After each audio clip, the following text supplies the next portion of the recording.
সাংবাদিকদের কাজের সবচেয়ে বিপজ্জনক ৯টি দেশের মধ্যে বাংলাদেশ রয়েছে তৃতীয় অবস্থানে, যেখানে এবছর হত্যা করা হয়েছে ৫ জন সাংবাদিককে।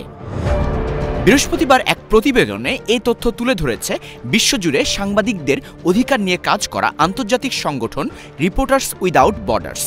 এবছর পেশাগত দায়িত্ব পালন করতে গিয়ে রেকর্ড সারা বিশ্বে ৫৪ জন হত্যা শিকার হয়েছেন।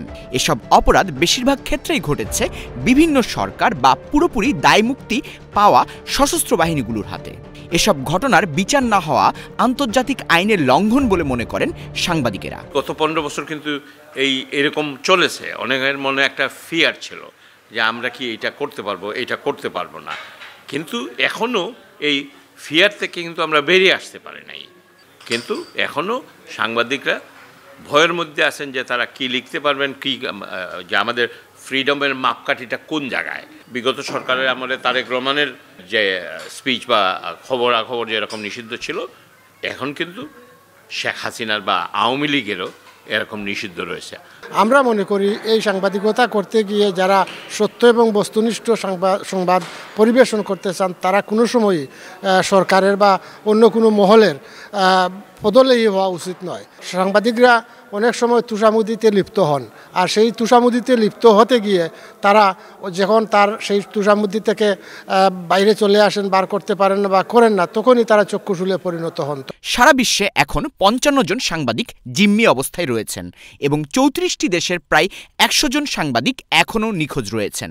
বর্তমান বিশ্বে কারাবন্দী রয়েছেন ৫৫০ জনেরও বেশি সাংবাদিক। গত বছরের তুলনায় এবার এই হার প্রায় ৭% বেড়েছে। অতীতে যেভাবে এক ধরনের ভয় কাজ করছে, অতটুকু ভয় না থাকলেও এখনও সংবাদ প্রকাশের ক্ষেত্রে স্বাধীনতা অনেক কম। রাজনৈতিক হাউস গড়ে উঠছে বাংলাদেশে, এটা রাজনৈতিক হাউস বলা যাবে কি, দলের মুখপত্র হয়ে যায়। একটা সংবাদপত্র দলের মুখপত্র হতে পারে। পাপিয়া কাণ্ড এবং বাংলাদেশের ক্যাসিনো কাণ্ড ঘটছিল, এই দুই সংবাদ আমি প্রকাশ করে দিয়েছিলাম। এটা আমার জন্য বড় ধরনের ঝুঁকিপূর্ণ কাজ হয়ে গেছে, যে কারণে আমি নিজেকে নিরাপদ মনে করিনি বলেই দেশ থেকে চলে এসেছি। আমাদেরকে বিভিন্নভাবে ভয় দেখানো হয়েছে, আইনশৃঙ্খলা বাহিনী তুলে নিয়ে গিয়েছে এবং আমাদেরকে বিভিন্ন মামলায় আমাদের নাম চলে এসেছে। এগুলো আসলে আমাদেরকে দমিয়ে রাখার জন্য। আমরা আসলে চাই সুন্দরভাবে সুষ্ঠুভাবে সাংবাদিকতা চালিয়ে যেতে, কিন্তু সেটা বাংলাদেশে থেকে আমাদের কখনোই সম্ভব হয়নি। গণমাধ্যমের স্বাধীনতার সূচকে বাংলাদেশের অবস্থান ১৬৫তম, যা দক্ষিণ এশিয়ার মধ্যে সর্বনিম্ন অবস্থান। কমিটি টু প্রোটেক্ট জার্নালিস্ট, সংক্ষেপে সিপিজে, এক বিবৃতিতে আশা প্রকাশ করে যে ইউনূস সরকার বাংলাদেশে সাংবাদিকতার স্বাধীনতা রক্ষায় কাজ করবে। আইনশৃঙ্খলা রক্ষাকারী বাহিনীরা যে তাদেরকে রক্ষা করবে এবং নিরাপত্তা বিধান দেবে, সেটাই করবে না।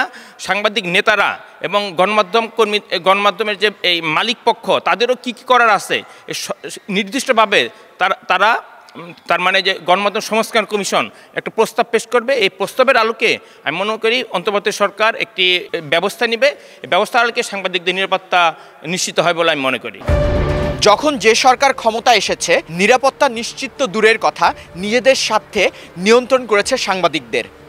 নিজেদের নিরাপত্তার স্বার্থে শত শত সাংবাদিক ছেড়েছেন তাদের দেশ। এখন দেখার বিষয় হলো অন্তর্বর্তী সরকার কিভাবে সাংবাদিকদের নিরাপত্তা নিশ্চিত করেন। আসাদুজ্জামান শুভ, চ্যানেল এস নিউজ, লন্ডন।